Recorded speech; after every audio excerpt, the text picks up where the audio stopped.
My stepmom said, "You're not invited to our house anymore." But what happened next shocked everyone. I'm 22, just graduated college, and up until last month I thought my family was normal. Not perfect, but normal enough.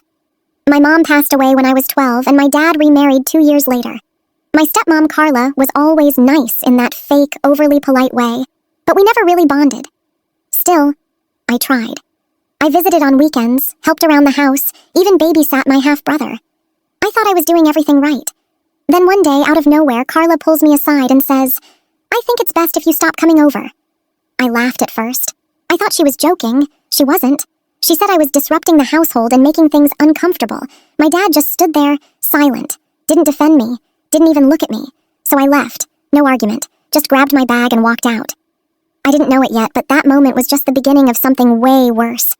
Part 2 is where things start getting really weird. I tried to move on. I really did. I got a small apartment, started my first job, and kept my distance.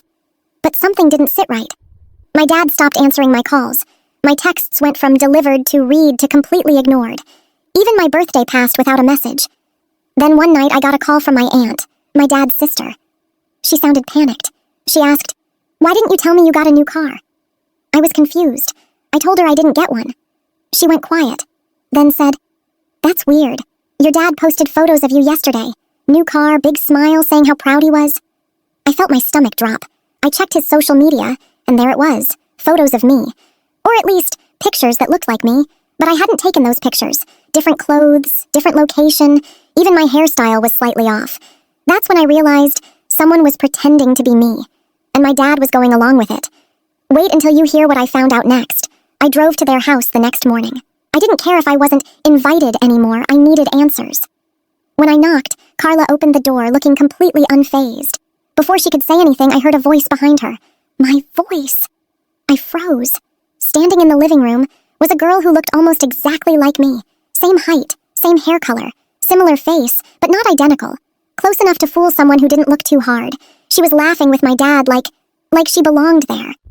I stepped inside, shaking, and said, "What is this?" My dad looked at me like I was a stranger, and then Carla said something that made my blood run cold. "This is our daughter. I don't know who you are." I thought it was some kind of sick joke, but it wasn't. They had replaced me.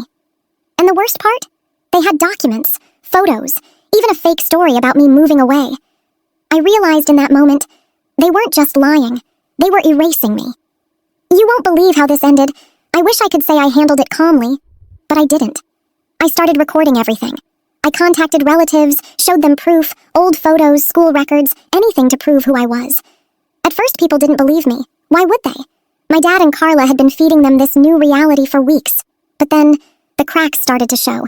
That girl, my replacement, slipped up. She didn't know basic things about my childhood, got stories wrong, forgot names. My aunt confronted my dad directly, and he broke.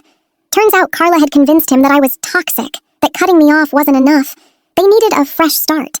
She found this girl, someone who needed money, and paid her to play the role. My dad went along with it, just replaced his own daughter. In the end, the truth came out. Family turned on them. My dad tried to apologize, but I couldn't even look at him. You can cut someone off, but replacing them? That's something I'll never forgive. Should I ever forgive him? Let me know.